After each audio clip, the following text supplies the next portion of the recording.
Hi, everybody. Welcome back to another episode of the Full Circle Podcast. I am Lexie Brown. I am doing another solo episode today, guys. Surprise. Mariah had some scheduling conflicts today. And honestly, I just wanted to get this episode out for you guys. So I decided to give another solo vibe check a try. So this episode is not going to be very long. I know we say that all the time, but I actually mean that. This is funny. I'm just like talking to myself in the camera right now, but there's a lot to get into. We are in the last 9 days of the WNBA season, if you can even believe that. The month of August, for me personally, flew by. Didn't really play a lot. I'm still not to 1,000 points, guys. I'm still 4 points away. We have 2 regular season games left. And I do not know if that 4 points is going to happen for me, but I'm keeping hope alive. I'm excited about it. The fact that I'm even this close to 1,000 points in my career is an accomplishment within itself. There's a lot of players that have played in this league, a lot of great players that didn't get to 1,000 points. So, that's something that I'm going to be proud of and be excited about, whether anybody else thinks it's important or impressive or whatever or not. I think 1,000 points or 1,000, if anything, is impressive and something that I should be proud of. So we're still on the hunt for the 1,000th point. We're close. But let's get into this playoff push. We are, like I said, 9 days away from the end of the regular season. So today, if playoffs started, these will be the teams in the playoffs. It would be the Lynx, the Aces, the Dream, the Mercury, the Liberty, the Valkyries, the Fever, and the Storm. So we officially have 4 teams eliminated from playoff contention: the Mystics, the Sun, the Sky, and the Wings. So they are done. There's nothing that they can do but mess up other people's playoffs hopes, which can be kind of fun if you frame it that way. I watched Dallas play yesterday before our game, gave Minnesota a game for about three quarters. And, Minnesota did their Minnesota thing and pulled away and won, I think by 20 points. Kayla McBride did not play in that game. And that just shows the depth that we continue to see in the Minnesota Lynx, that they're able to, win games that they're supposed to win by a large margin without one of their stars, one of their all-stars playing. So the Lynx won their game yesterday. We had a game against the Sparks that was a must-win for us. And I say it almost every episode. Every game that we're about to play is like a must-win, and we were not able to get it done. We lost 91-85 to the Sparks last night. We had a 17-point lead, and we were not able to get that win last night at home, which for us, that was a game that we needed to ensure that we would be in the postseason. So like I said, we have 2 games left. A lot of teams have 4 or 5 games left. So we're still in control of our destiny, but a little bit less now with that loss that we had last night. And then the Dream took care of the Sun. Like I said, the Sun are a team that can come in and mess up some seeding. So the Sun, those teams are going to get teams best because, yes, they don't have anything to play for, but there's a lot of seeding that's still in flux right now. And I will tell you what teams can still move up and down in the playoffs. So you have the Lynx that are just very comfortable at number 1 at 32-8. They have secured home court for the first rounds, and they are comfy cozy in first place. Now, where it gets a little sticky. So we got 2 parts of the playoffs that are sticky. So the first part of the playoffs right now that are sticky is the 2nd place through 5th place. So you have 2 teams that are 26-14, 1 team that is 25-14, and another team that is 24-16. And these teams still have a few more games to play left in their regular season. The second part that's a little sticky is the 6 through 8 seed, where we have 21-18, 21-19, 22-20. Then the Sparks, is the team that is going to give people some issues like they gave us last night. They have a very difficult schedule ahead of them to continue their playoff hopes. They have the Dream twice, they have the Wings, they have Phoenix, and then they have the Aces. So by no means do they have a cakewalk to the playoffs, but it is still very, very possible for them to make the postseason, which selfishly, I'm like, dang. But overall, like I've said earlier in the year, when the Sparks are in the postseason, when the Sparks are playing good basketball, that's a good thing for the WNBA. So another thing that I feel like is going to be really important for the playoffs is what teams can stay healthy. This entire year, we have been dealing with stars getting injured, super important role players getting injured, and it devastatingly affecting some of the teams. The team that I'm looking at in particular, as far as health, is the Liberty. They are currently sitting in 5th place in the WNBA standings. This is their This is like their WNBA title defense year. And I feel like that is not being said enough about this Liberty team. Like they're literally the defending champions and they're not looking very championship contending at the moment from what our standards are of what the Liberty should look like. But you're going to have to credit that to their injuries that they've been dealing with all season long. You know, they went a significant amount of time without JJ, significant amount of time without Stewie. They missed Tosh Cloud. I think she broke her nose. Isabel Harrison was out with a concussion. Kennedy Burke was out for a significant amount of time. Like, they have not been able to put a full healthy team together for most of this season. So we really don't even know what the Liberty look like. Sabrina's missed some games. You know, I feel like they are still one of the favorites to win a WNBA title because they have such a talented roster and they have veteran experience, they have championship experience, and then they have the confidence from last season being the WNBA champs. So I feel like even though they're in 5th place right now, they still can definitely secure home court for the first round. But if they don't, I mean, that's a hard matchup for anybody in the first round is the Liberty. Honestly, all of these teams is a hard matchup for the first round. I feel like this playoffs is going to be so exciting. It's going to be so much fun. But home court, I think, is most important. The most important thing.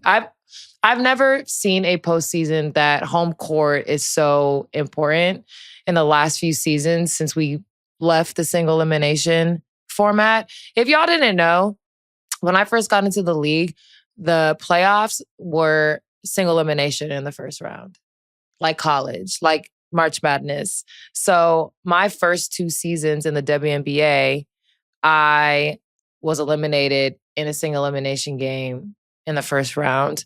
First year, my rookie year, I was in Connecticut. We got upset at home by Phoenix, I want to say. And then my second year in Minnesota, we lost in Seattle first round. And that was hard. Like, that's not, you don't work your whole season to get eliminated in one game. So I'm glad that that no longer exists in the WNBA because postseason basketball is fun and teams work too hard all year long with these long seasons to get bounced in one game. So I'm so happy that they took that single elimination game off.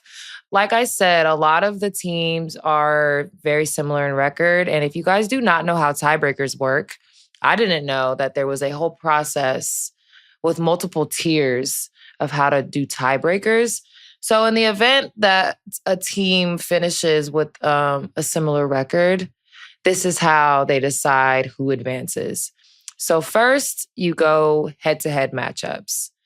And if that doesn't settle anything, then they go to the team's records versus teams that are above 500. So their record against the better teams in the league, which for us is every team that would make the playoffs. If that doesn't work, you go to point differential head-to-head of the 2 teams that are tied. If that doesn't work, you go to overall point differential, I guess, from all of the games in the season. And then finally, if that doesn't work, then you coin toss it. So that's worst case, last resort. I would hate to make the playoffs or miss the playoffs from a coin flip. That would be horrible, horrifying that my whole season hangs in the balance of a coin flip that we probably don't even get to see. What if they don't? Is this even a real coin flip? Do they use a computer? Is it like randomized? Like, I don't know, but I don't think we've ever gotten to that point before. But there could be a lot of tiebreakers at the end of the season. So I'm very, very interested to see how that shakes out. Our team is absolutely included in one of those situation scenarios where we could be in a tiebreak. And if we're talking realistically, we talking numbers, y'all know I'm a numbers girl. The odds are not in our favor when it comes to tiebreakers with the teams that I am looking at that we could potentially be tied up with. And that's really disheartening. It's sad when you, like I said, work your entire season to get so close to the playoffs and then you have to wait and see what other teams do, wait and hope that other teams lose instead of just winning games, being in control of your own destiny. But that's what it's like sometimes. And that's, the beauty and, the heartbreak of sports. And that's why everyone loves sports. The last thing that I will say about playoffs that I'm looking at is if the Fever make the postseason, which right now they are in 7th place at 21-19. And if they do make the playoffs, will Caitlin Clark return from her injury to play in the WNBA playoffs? I think, one, for storylines, narratives, whatever, that would be great for the league. It would be great for the Fever. It would be great for her. She just unveiled her new logo with Nike. We actually, when we played in Indiana, if that was the day that it got unveiled. So the whole arena had t-shirts with the logo all over, the whole arena filled with Caitlin Clark logos, which actually was really cool. I'd never seen anything like that before. So I thought that was a really cool gesture that Nike did, that the Fever did for her, even though she's not playing. I think it's dope that she got a logo. I think it's dope that she's dropping a signature shoe line, whatever she's doing with Nike. I think it's also fire. They proceeded to belt to ass us as well in that game, but we don't got to talk about that. But I had already said in a previous episode that we struggle with the Fever because of how fast they play. And that's basically exactly what happened. Their pace was insane. Honestly, let me back up real quick and talk about the Fever real quick. Because y'all know this is the Kelsey Mitchell Stan pod, of course. But what the Fever have been able to do without their all-star point guard, with all of the season-ending injuries, with all of the new players coming in and out of the roster, and for them to be able to still be in playoff contention is very impressive. And I will continue to give Kelsey Mitchell her flowers every chance I can because she deserves them. She just broke another thing that happened while we were there. She broke the franchise record for most points in a season. And they still have a few more games left. She's the first player this season to get to 100 made three-pointers, which is great. I think I just looked. I think Kayla McBride is right behind her at 99 or something like that. So we'll have 2 players at least break the threshold of 100 made threes, which I think is awesome. I think that just is showing what direction the WNBA is going in as far as style of play, a lot of outside shooting. There is still a lot of paint production. We got 60 points put on our head last night in the paint. So there's very much paint points being scored still, but there also is 3-pointers being shot at a high clip and at a high level. So I think that the trend of women's basketball is mirroring the NBA. Not as dramatic. I don't think we'll ever get to that style of play completely as far as the outside shooting, but we're heading in that direction. I think that Indiana has found a lineup that has started working for them. I think the season is kind of taking a toll on them physically and mentally. It's a lot. It's a long game. It's a lot of minutes being played. But the addition of Aerial Powers and Odyssey Sims, those were 2 really, really good pickups for them. Aerial Powers has been a staple in this league for years and years, and she's left her mark and she has the respect of her peers. So that was a great pickup for her. A lot of people were really happy when they saw that she signed there. Now she's getting significant minutes, making an impact, scoring, rebounding the ball, being a playmaker. I think that she was a great sign for them. And then Odyssey as well. Like, that's an all-star. That's a national champ. That's what else has Odyssey done? Like, I don't know. I just don't feel like this new wave of fandom even realizes what type of player Odyssey Sims is. So even for her getting her opportunity in Indiana after being in LA, getting waived unexpectedly, her coming back and making an impact, leaving her mark and helping a team get to the postseason, hopefully. I think that's, a really good look for Odyssey. She signed back to Athletes Unlimited. She's been playing with us for the last few seasons. So seeing her get her spark back, her confidence back, and bringing that to the WNBA has been really, really amazing to see. So Indiana Fever is a team that I'm looking at for playoffs, and the Valkyries. And we'll get into the Valkyries a little bit later because I know I was really high on Coach Smezko. I think that's how you say his name, from the Dream, being Coach of the Year. Not even thinking, I was so hyper-focused on how good like the Valkyries team has been, how good their organization has been, how good their fans have been. Like, Coach Nat, didn't even cross my mind. Like, she's the reason for all of that. So we'll get into that conversation a little bit later when it comes to Coach of the Year, because I absolutely think that Coach Natalie can win and deserves to win Coach of the Year. But before we get into that, we have some other postseason things to get into. I think the first one, obviously, we're going to get into is MVP. And last week, we said it was a 3-player race. Is it still a 3-player race? We'll say yes, because I want the voters to actually have to make a real decision and use their basketball brains and not let their bias ruin another MVP vote. So we'll still say it's a 3-player race between A'ja Wilson, Nafisa Collier, and Alyssa Thomas. But my 2 frontrunners right now are A'ja and Fee. And A'ja is currently averaging 24 and 10, Fee averaging 24 and 8. A'ja has powered the Aces to the 2nd seed, but they are also tied with Atlanta at 26 and 14, and Phoenix is right behind them at 25 and 14.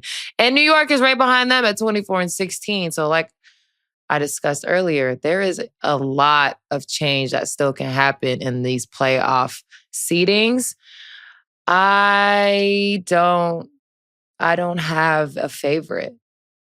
I really don't. I think it's going to come down to preference. I think it's going to come down to who values team success versus what will this team look like without this player. I saw a clip from my girl Jordan on her page, and she was like, if you put A'ja on the Lynx, what would the Lynx look like? And if you put Fee on the Aces, what would the Aces look like? And I don't think that's a necessarily fair thing to use as a comparison, because these teams are literally built around Fee, built around A'ja. So you're going to bring players in that are suitable for the way that they play basketball. So although it is a fun way to get people to have meaningful discourse about the MVP race, I don't necessarily like that approach to who's more valuable to what team, because they're not on those teams. Those are not the teams that they're on. So let's not use that as a way to determine who's going to win MVP. Let's look at the numbers. Let's look at the wins. Let's pass the eye test. There is a level of eye test that needs to be passed. So yes, it is fair to be like, well, what would this team look like? I think the more fair way to frame that type of conversation is, what would the team look like without that player? And we've seen both teams without A'ja. She was out for a little bit, and we've seen the Lynx without Fee. And the Lynx were still very much the Minnesota Lynx. The Aces struggled a little bit without A'ja. So again, it's going to really come down to the numbers, which I think That's first and foremost. What do the numbers look like? And then team success and overall, like what that player means to that team. Like, what would that team look like without them? And again, that is so relative to the person that you're asking. That is a very like opinionated stance. And it's like that. Like everything, yes, numbers and analytics and data is all very important, but there is a level of bias and opinions that come in when it comes to making decisions and giving out postseason awards. So I'm still very, very, very much intrigued about how this MVP race is going to shake out, because I can't wait to see what that voting tally looks like, who gets the most first place votes, who gets a random fourth place vote, which I hope doesn't happen, because that was absolutely ridiculous. I hope that person never gets to vote again, whoever you are. We will find you, Mr. or Mrs. Fourth place voter.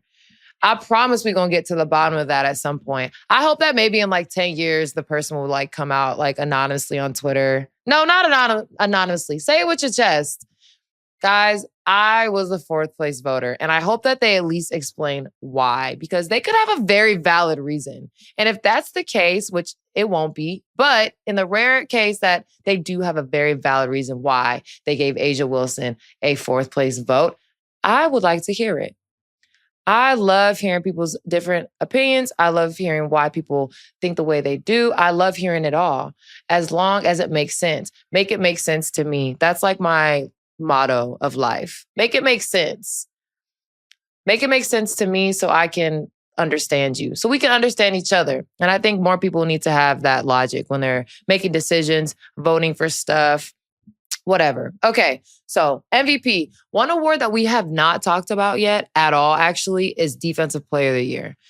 As a Defensive Player of the Year winner back in college, back in my heyday at Duke, it is very interesting to see what people value on the defensive side of the floor.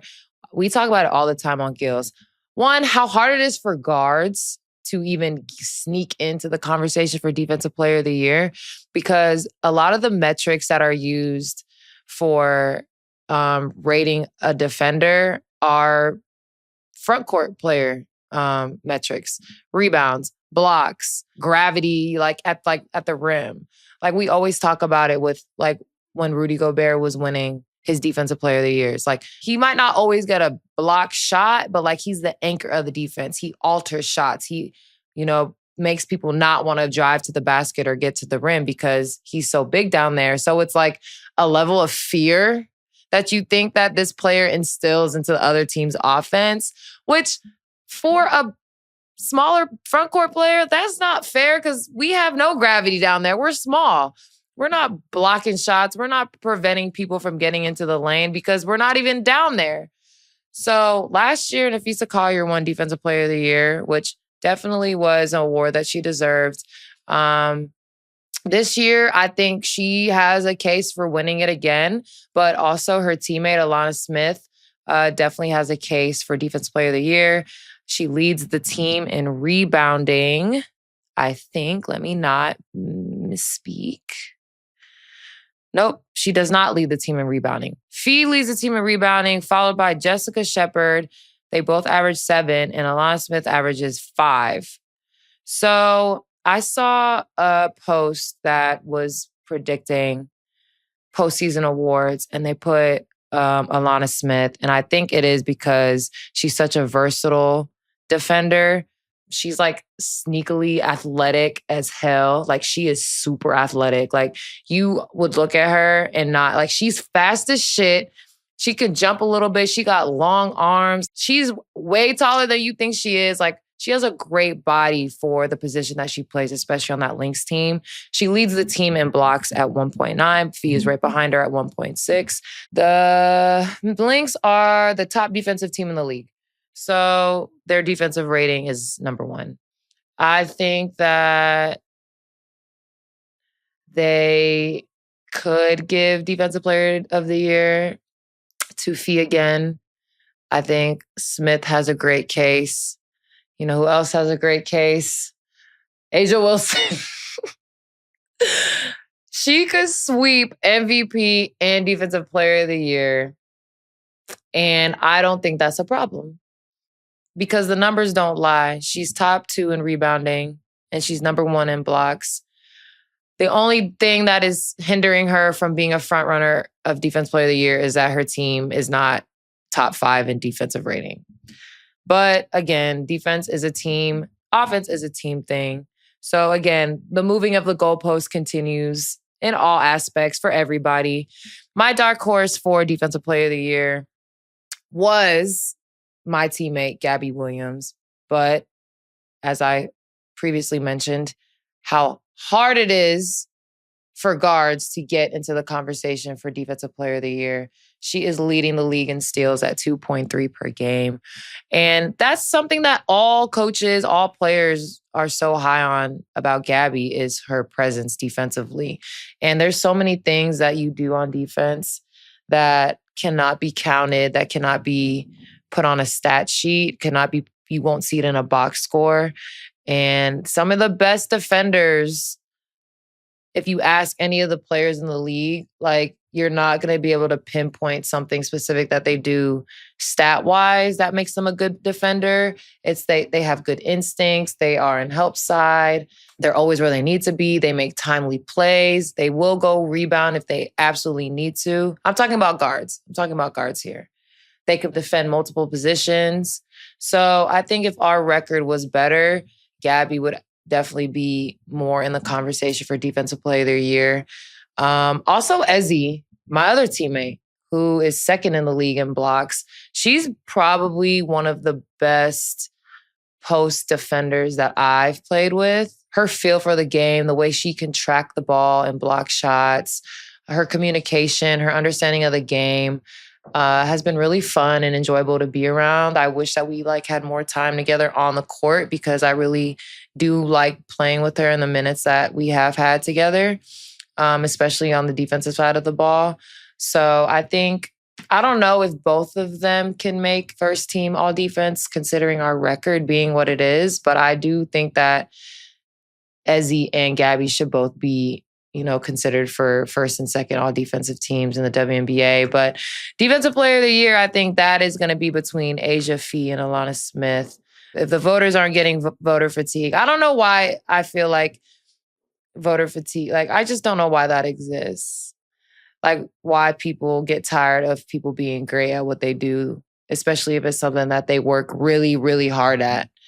I just have never understood that. If you think someone is really great at something and they work really hard and you can tell that they work really hard, then they should be rewarded for that and they should be applauded for that and they should win all the awards that they deserve. I don't understand why there's ever any back and forth as to why great players shouldn't continue to get all of their things.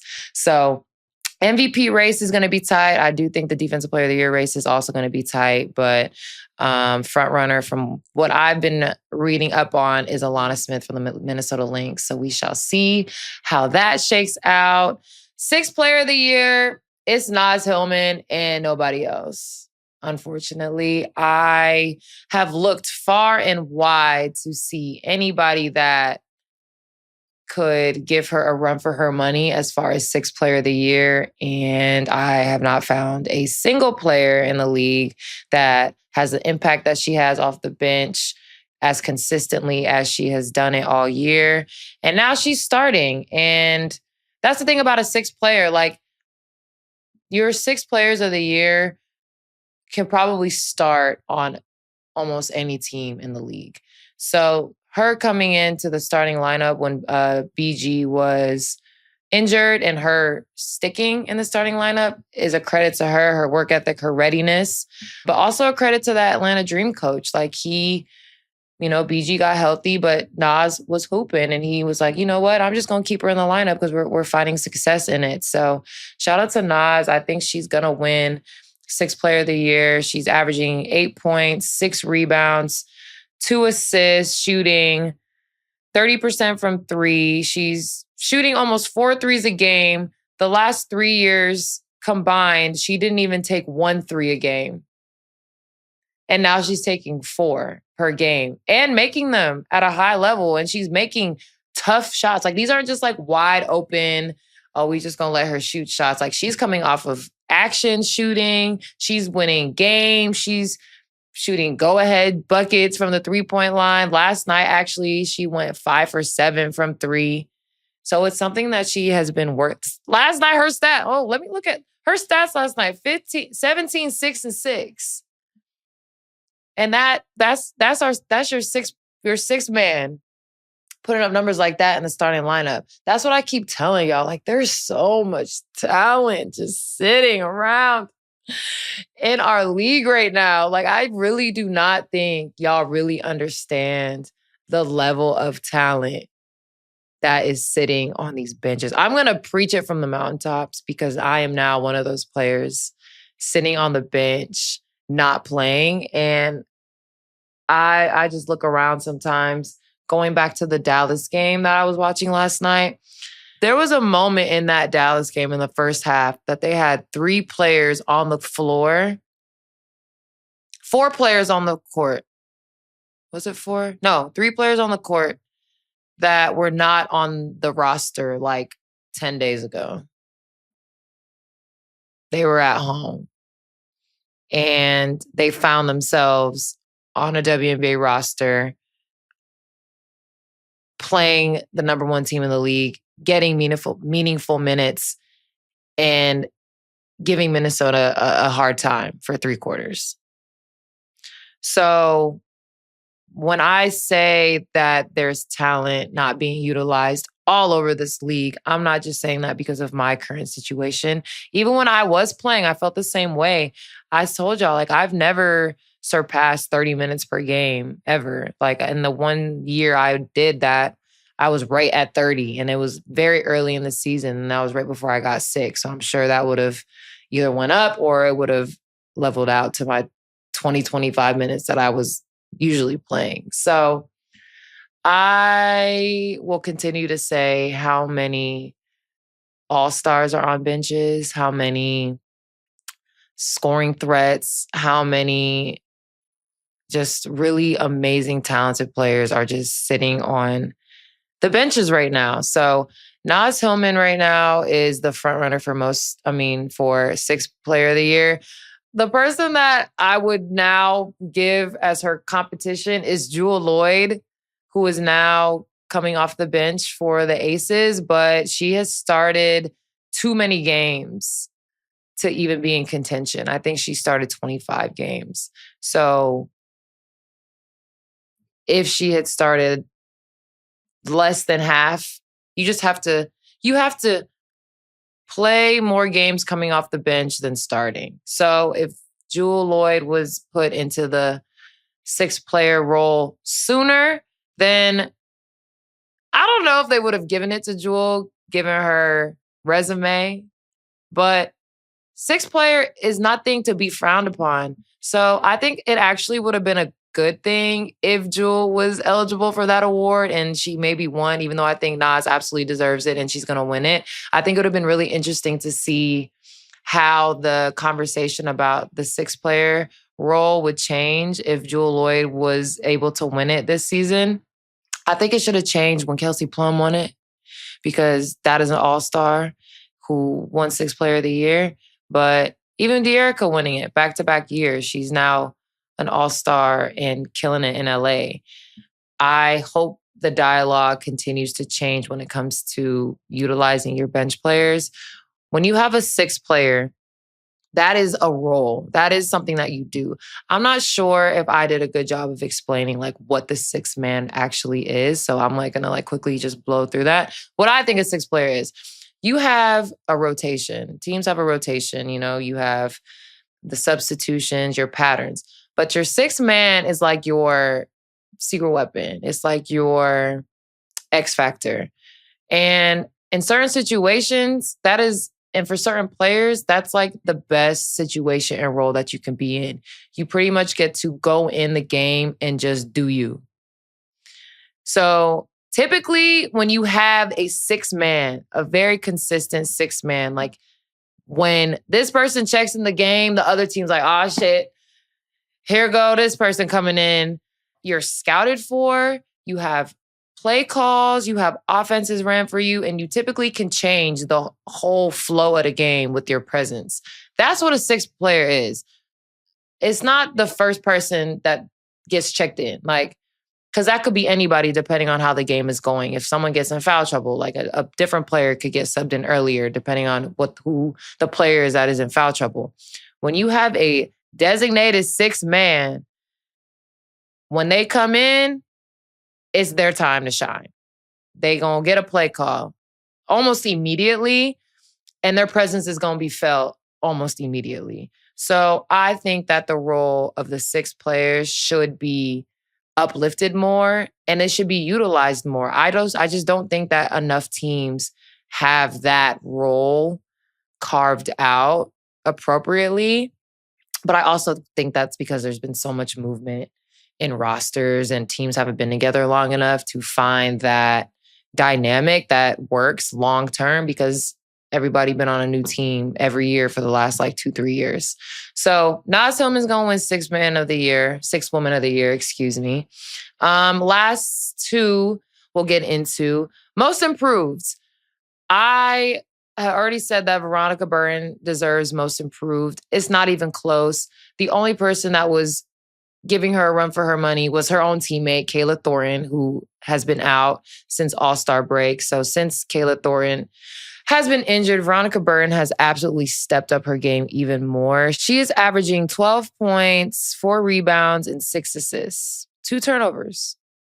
So her assist-to-turnover ratio is 2.9, which is super high, super good. And she's playing 29 minutes per game. So, I mean, I don't think that there has to be much to be said about why Veronica Burton deserves most improved. She has the highest point and assist differential from last season to this season. She's averaging 9 more points per game from last year, and she's averaging almost 4 more assists per game. Earlier this season, she had a absolutely ridiculous stat line that I do not want to mess up. So hold on one second while I find it.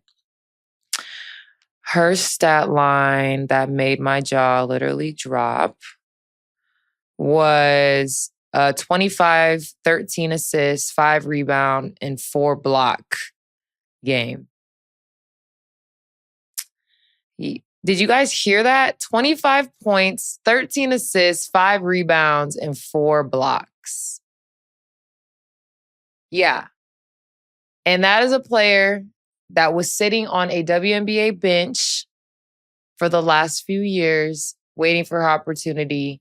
And she was given an opportunity and she has thrived in it. She has taken full advantage of this new Valkyries team, which has surprised everybody with their success. They are in 6th place right now. Could potentially be the first expansion team to make it to the postseason. They're 21-18. They are our last game of the season. And if y'all have been following us or this show, the Valkyries have had our number all season long. And again, in a must-win scenario, we have to beat them. We have New York first. Then we finish up the season with the Valkyries both at home. But I will use this to segue into the Coach of the Year conversation and more about the Valkyries. So shout out to Veronica Burton. I think she's going to win most improved. She deserves it. She's been a star in Valhalla. That's where the Valkyries play, if you guys didn't know. Valhalla.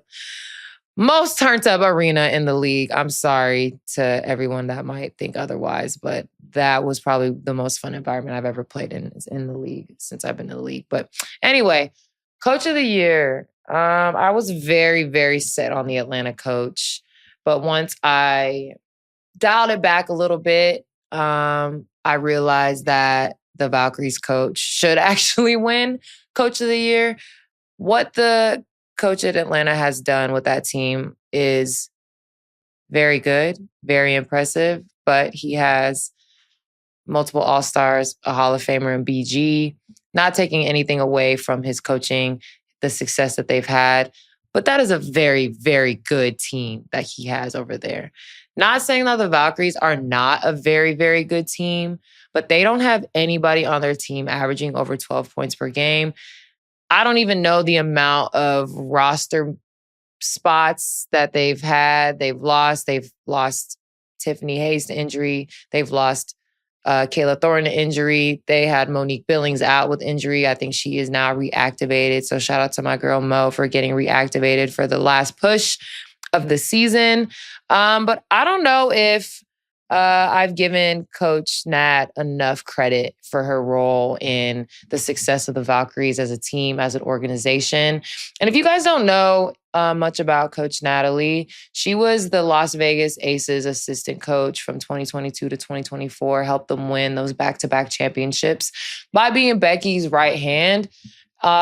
She was such an important part to the success of that Vegas team winning those back-to-back championships. So when she got the head coaching job, everyone was like, duh, she absolutely deserves to be a head coach in this league. And she's proving it every single day with what she's done with this Valkyries team.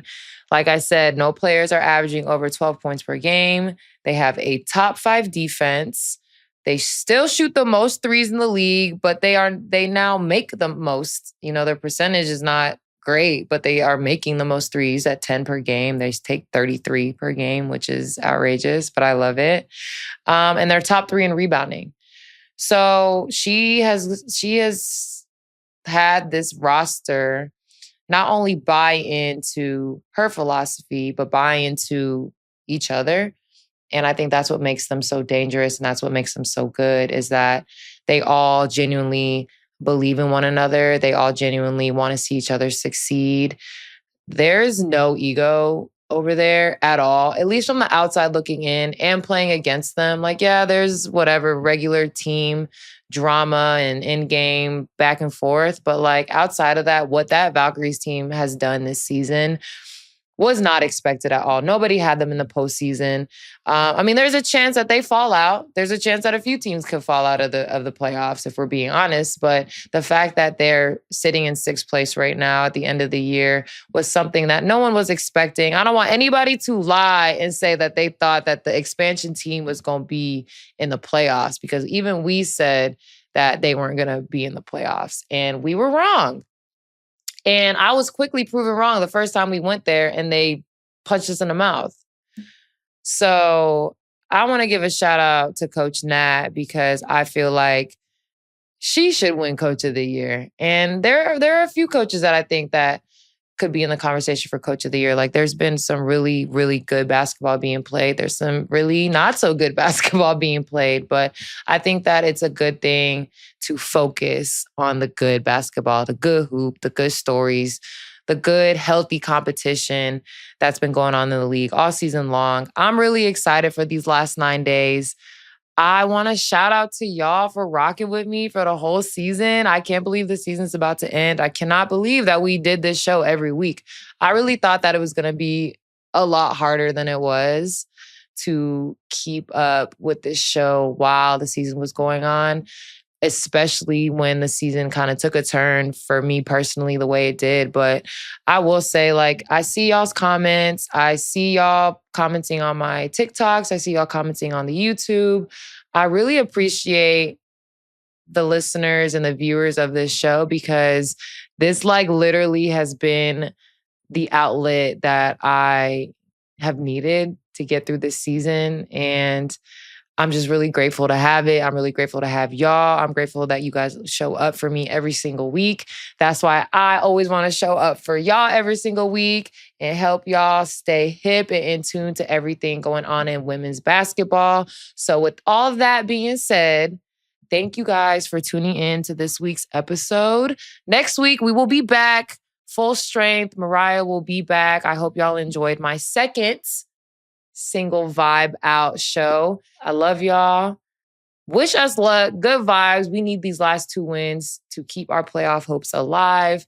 Hopefully next week I will be telling y'all how we are preparing for the playoffs. So fingers crossed to that. Love y'all again. Appreciate y'all. And this has been another episode of Full Circle Podcast. We will see y'all next week. Bye.